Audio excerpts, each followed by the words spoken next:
This is RTV6 News at 6, working for you. Record cold temperatures again tonight, but I'm also anxious to tell you when temperatures will climb above average. Crews are investigating a gas leak that's been leaking in this Greenwood neighborhood for 10 days now. I'm Steffi Wade, looking into why it took so long to take action. Residents of a mobile home park getting answers after reaching out to RTV6 for help. They were told their park was closing and they'd lose their mobile home units. We will show you the latest in this story, first exposed right here on RTV6. Teachers at Indianapolis public schools may soon get bigger paychecks, but we show you why educators say more change is needed. A heated school board meeting expected over how a local school district has handled sexual misconduct allegations against this teacher. We will show you what is at stake. But first, here at 6, extremely cold early November temperatures sticking around in central Indiana, and we still have some snow on the ground. So we are going to begin with Chief Meteorologist Kevin Gregory. How low will these temperatures get tonight, and will we have any relief? Single digits. We didn't warm up today, so there's no surprises here. It's cold now. It'll be cold again in the morning night. Just stick with it. Notice I played with the numbers. It is numbing out there for November. We were at 8 this morning. It's not just that it was a record for this morning. It's the coldest ever this early in the season. How about that? We'll have a chance to rewrite that tomorrow morning. We'll talk more about that in a second. 21, our modest high temperature. Despite all of the sunshine that we had, temperatures never really able to warm up. Where are we now? 14 in Logansport, 11 in Clinton County. Frankfort with that temperature. 19, one of the warm spots, if you want to call it that, in Anderson. To the south we go. Temperatures lower 20s. As you can see in Seymour, we're all poised with the relatively light wind and the clear sky for temperatures to fall off quickly. These are the wind chill values. It's been a very cold day. Wind chill values will again just go below the 0-degree mark. Record cold temperatures. Lows will occur, I think, in the midnight to about 4 a.m. window, and then start to come up a little bit. A light wind. There are the temperatures that we expect before 4 a.m., and then they'll slowly start to come up from there. I've got a question for you. This is something that typically comes up several times during the winter. True or false? 1 inch of rain always equals 10 inches of snow. Well, the answer is it depends. Let's give an example to show you why. When we have a winter rain event, a popular question is how much snow would that have produced? An inch of rain would produce around 10 inches of snow if the temperature is near freezing. With temperatures in the lower to middle 20s, an inch of rain would produce closer to 15 inches of dry, fluffy snow. Almost like powder. You hear about that out in the Rockies when they get a foot of powdery snow. It's that dry, fluffy snow. We're preparing you for winter. Obviously, we need to prepare it. It's here. And all that it can bring from this season's outlook to the extreme winter weather that we've seen in the past. How schools decide whether to delay or close, and what you can do with your kids if they're on a snow day and you have to work. That's all part of our RTV6 News special, Weathering Winter in Indiana. It airs tonight at 8, only on RTV6. And we look forward to it, Kevin. Thank you for that.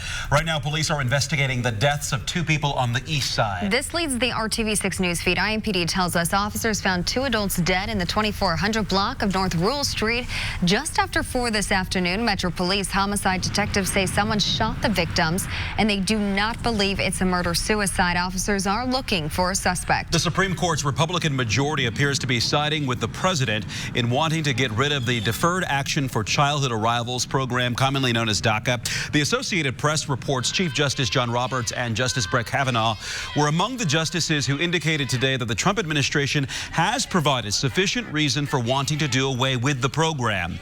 DACA protects 660,000 undocumented immigrants who came to the United States as children. The High Court's decision is expected by June. 3 Southern Indiana judges involved in a fight outside of a downtown Indianapolis White Castle are now all suspended without pay. The Indiana Supreme Court handed down that punishment. Clark County Circuit Court judges Andrew Adams and Bradley Jacobs were both shot during the altercation, and Crawford County Circuit Court Judge Sabrina Bell is accused of flipping off and inciting the other parties involved. Adams will receive a 60-day suspension without pay. Jacobs and Bell will both receive a 30-day suspension without pay. Greenfield home improvement contractor is facing a lawsuit from the Indiana Attorney General's office. Robert Mills is accused of deceiving consumers by taking down payments but not finishing the job. He's operated under business names like Strongback Construction and Indiana Concrete. We were unable to reach Mills, who also has a pending theft charge out of Madison County. RTV6 is working for you and getting results for the residents of a mobile home park on the southwest side. They reached out to RTV6 in August after getting notices saying the park was closing. Residents were going to be kicked out on October 15th with nothing, since in most cases mobile homes cannot be moved and the process can be expensive. After our coverage, the community stepped up with resources, and eventually the Indiana Attorney General sued the owners of the park's land. Today we learned both parties came to an agreement, and residents will either get titles for their homes or money they paid for them. Now, residents we spoke with last night were hoping the legal process would play out in their favor. I want them to have compassion for us, at least give us a little leeway, and if they could give an extension, that would be great. Just help us out. Once residents get that help in the form of cash or a title for their homes, they will have 21 days to move out. Natural gas has been leaking in a Greenwood neighborhood for more than a week. Neighbors have been begging the utility company to come fix it, fearing for their health and safety. RTV6's Stephanie Wade was there today when crews finally did come. She's asking the company why it took so long to take action.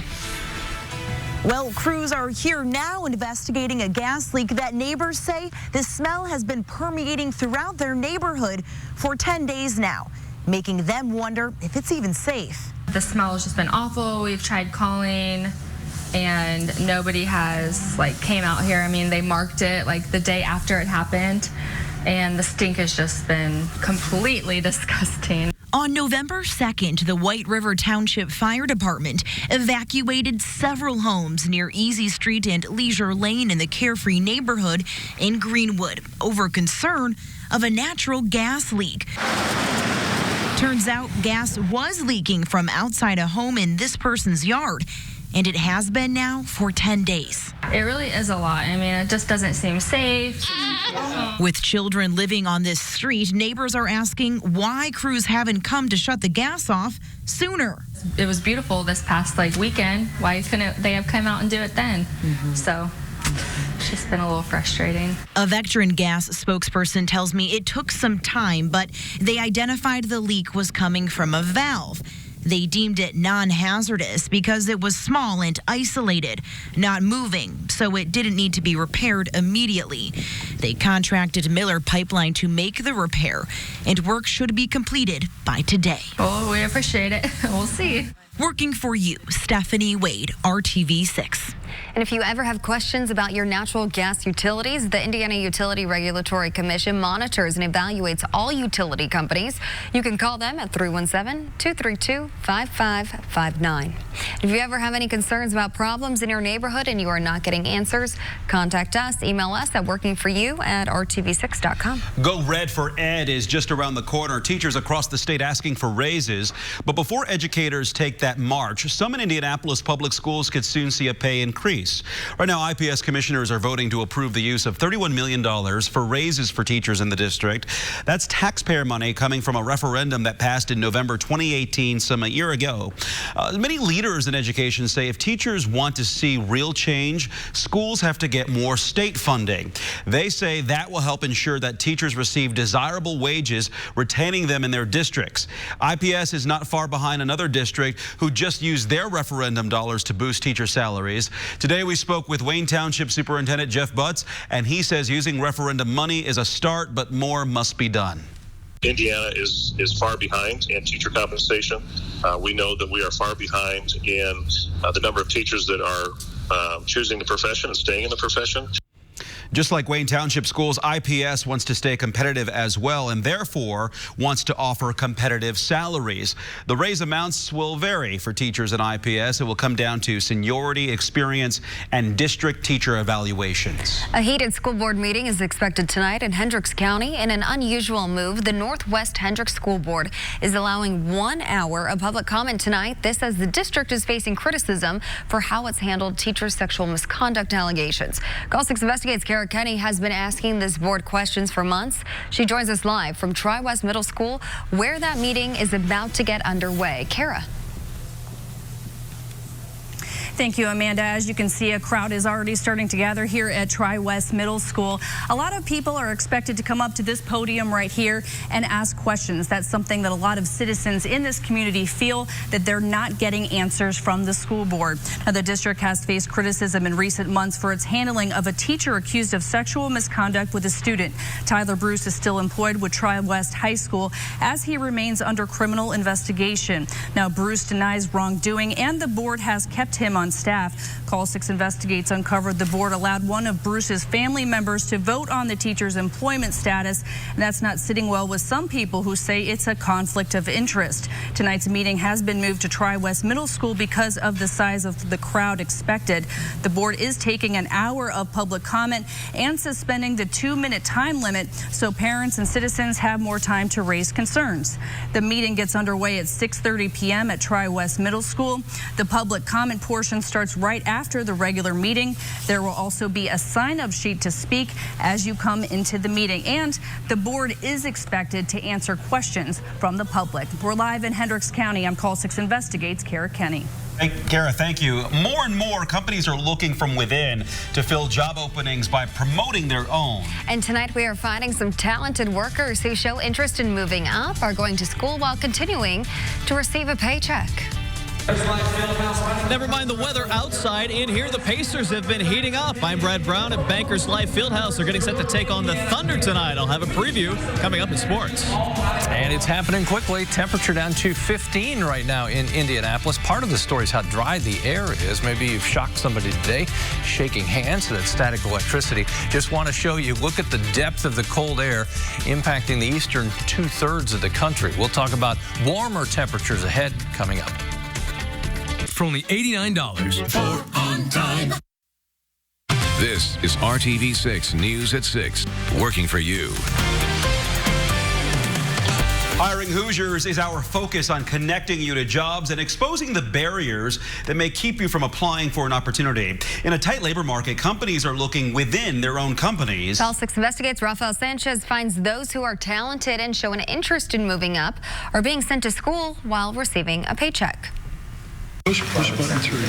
The motor turns on. Shane Grogg is on the clock. His employer is paying him to attend classes at Ivy Tech Noblesville to get new skills to use on the job. The goal for me is to be able to move forward in the company. Shane and other classmates from different companies are in this lab learning motor and motors controls. It's all hands-on learning after starting with classwork.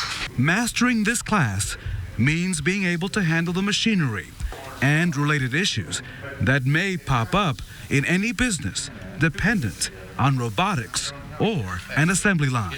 Ability to troubleshoot on our own without having to call maintenance or a repair tech.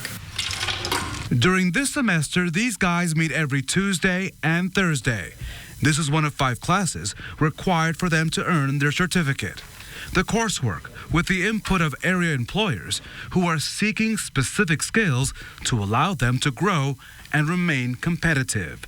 Max Reynal is the instructor of industrial automation. All the students that come here are really looking forward to expanding their horizons and to growing and to be able to add value to their companies. Shane has been at his current job for about 5 years.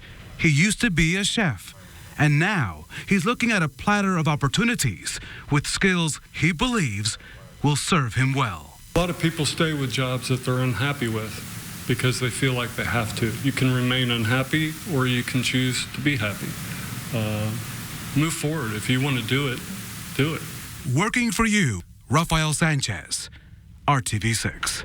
And employees can earn their workforce certificate after receiving 18 credit hours, including basic electricity, motor controls, and automation. The snow may already have you in the holiday spirit, and that's good because we need your help. You can take part in the Six Shines On Toy Drive. Our annual toy drive kicks off Friday during the new Christmas Nights of Lights at the State Fairgrounds. Nights of Lights, excuse me. If you bring a toy, you will receive a discount on an Indy Fuel ticket. Also, a portion of the proceeds from the Lights event on Friday will go to the toy drive. As the holiday season gets closer, we will show you where else you can donate to the toy drive. It's wonderful weather for a forecast together with you. How about that? Oh. All right, temperatures, they're record cold. We'll be there again tomorrow morning. So now that we know it's cold, when is it going to warm up? We'll make some modest improvements by the end of the week, but as we look beyond the 7-day forecast, 19th through the 25th, showing above average temperatures through the Great Lakes. So we'll turn it around a little bit. If you've lost track, lower 50s, the average high this time of year. Early next week, we'll be back in the upper 40s. That's with some sunshine. It's a relatively dry 7-day forecast with only a couple of opportunities for any moisture. Back to reality. There's some lights at the Indianapolis Motor Speedway and the capital city in the background. Temperatures we mentioned already down to 15 in Indianapolis, but Crawfordsville about ready to go into the single digits. 10 there, 13 just down 231 to Greencastle, 13 also in Tipton. Since we never warmed up, it's obviously going to be cold tonight. I think what may help a little bit in the morning hours tomorrow, just before sunrise and after, there'll be at least some cloud cover, and I think the temperatures will be rebounding a little bit by then. During the overnight hours, maybe 3 or 4 o'clock, we dropped to 7. That would be a new record, breaks the old record set back in 1986. Tomorrow, more in the way of clouds than we had today. A realistic shot that temperatures do climb above the freezing mark. That wind will be out of the south, and that's a warmer direction. Despite the snow cover on the ground, we still make our move with the clouds increasing and the wind increasing a bit too, anywhere from 10 to 20 miles per hour. 7 p.m. tomorrow evening, there's the cloud cover I mentioned, and this forecast model is kind of an outlier, but it does show some snow showers moving in toward Crawfordsville, Lafayette, Kokomo, and Peru about 10 to midnight. Other models keep that well to the north. We'll see how that plays out, but it should be quick hitting no matter how it works.